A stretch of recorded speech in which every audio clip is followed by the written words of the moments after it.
Good morning, ladies and gentlemen.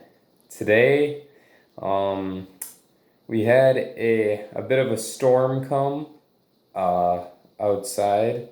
So welcome to my dining room. And today we are doing the Indiana Pacers off-season preview. So, yeah, let's get right into it. The coach, Nate McMillan, he's great, but especially on the defensive side of the floor, he really gets the most out of his players and they play hard for him. But I wouldn't be surprised if they moved on from him just because of the four straight first round losses for this team. But I think he's a good coach and he'll probably stick around because I think they're going to want to run it back with more health, and hopefully that works out for them because this team has definitely struggled with injuries the past couple of years, and it'd be great to see them at full strength in the playoffs. In the draft, they only have the 54th pick, and I'm not going to get too speculatory about what this team will do with that pick because at that point, who knows? For trades, Victor Oladipo and Miles Turner are the two big names on this roster I could see getting traded. Oladipo because he's a 2021 free agent, so they'll be starting contract negotiations with him this offseason. And if he wants more money than they're willing to pay him, they probably will not re-sign him, and they may move on from him in a trade. Turner, just because his fit isn't great with Sabonis, who was the team's only All-Star this year. So I feel like they could also move on from him. However, I think that this team's just most likely going to run it back, hope for good health, and hope that TJ Warren's breakout in the bubble so far can be sustained for an entire season next year. And I certainly think that's a possibility. Because the main reason he's broken out is because his three-point shooting has been vastly improved. And with another offseason to continue to work on and develop that jumper, I think that he's only going to go up from here. In terms of free agency, this team is pretty much capped out. They've got a lot of big contracts on their books right now. Their outgoing players, pretty much only Justin Holiday is the only guy of any real relevance who has his contract ending for players that were on their roster this season. And I think that he should probably be their main target. They should try to retain him in free agency just because as a 3-and-D wing, that's an important role. And with Jeremy Lamb recovering from his ACL injury, who knows how much time he's going to miss with next season, so especially with the shortened off season. And obviously, you hope that he's back as soon as possible, but Justin Holiday can play his role fairly well, so I think he'd be an important player for them to keep around. If they can't afford him, if he gets a multi-year deal for above the mid-level exception, then he may move on to a different team. And there's a lot of teams that would probably value what he brings to a roster as a 3-and-D player. That's a pretty seamless fit with any team. And maybe someone thinks that he's a starter and is willing to give him $12 to $15 million annually. Danny Green's getting paid $15 million per year. I'm not sure that he's all that much better than Justin Holiday. So, sorry about that. That would be my sister. But, if they can't, some cheaper options potentially could be someone like Glenn Robinson III, although he played pretty well this season for the Warriors. Obviously, that may mostly just be because he was on one of the worst rosters we've seen in this decade.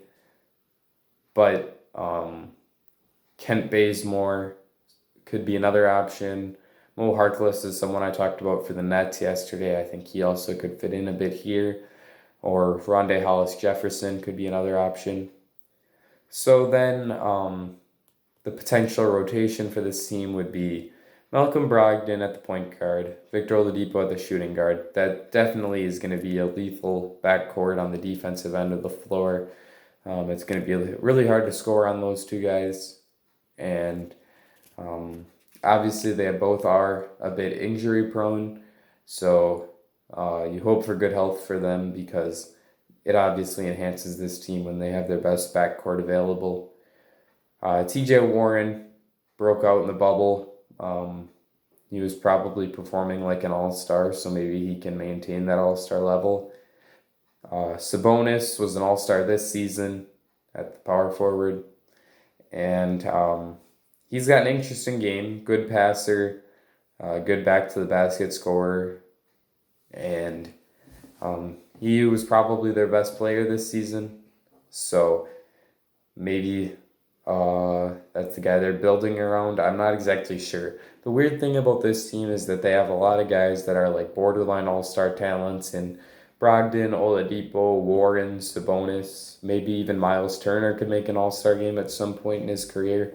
But they really don't have that top caliber, top 15, top 10 level guy.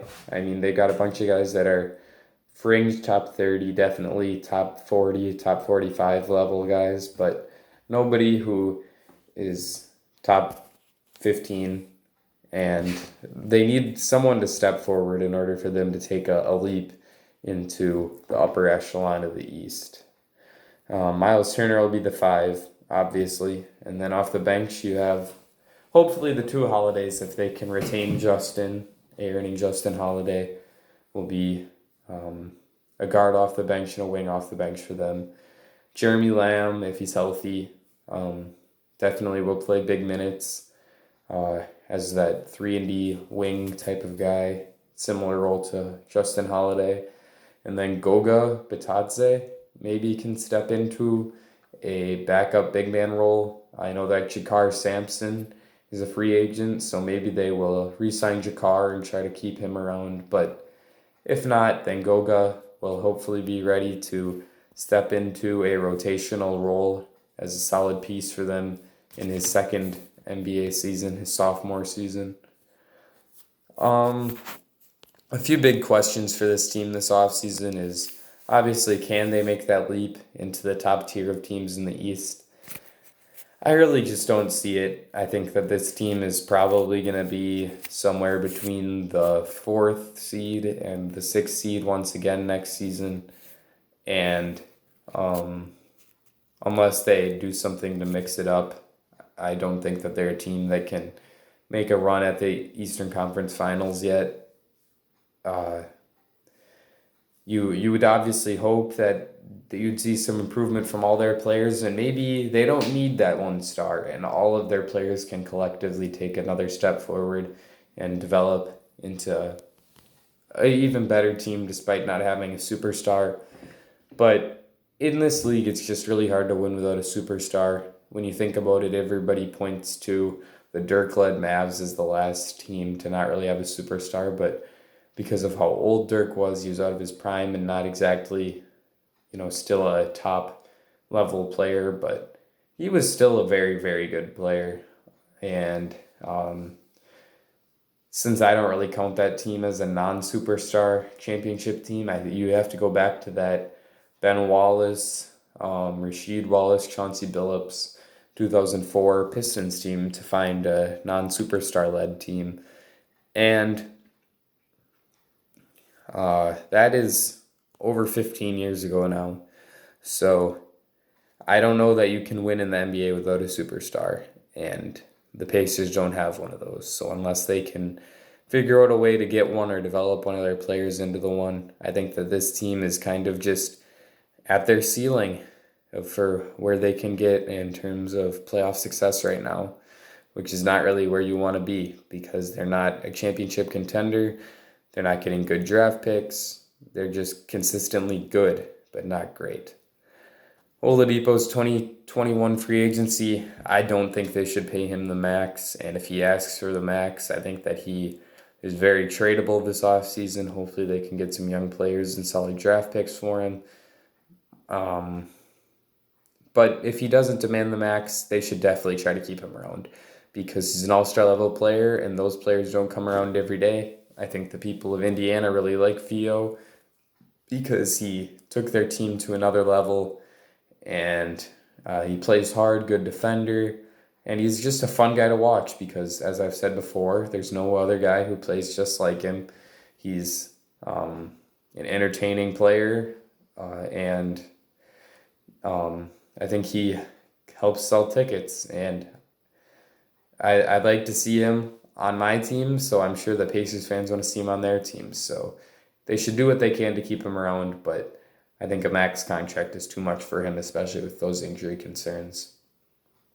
Otherwise, yeah, there's really not much going on with this Pacers team this offseason, but I've got a lot of questions for this team and what direction they're going to take going forward just because of how they don't appear to be a championship level team. All right, well, that's all I've got on the Indiana Pacers offseason preview. I hope that you enjoyed this video. And ladies and gentlemen, I will see you again very soon.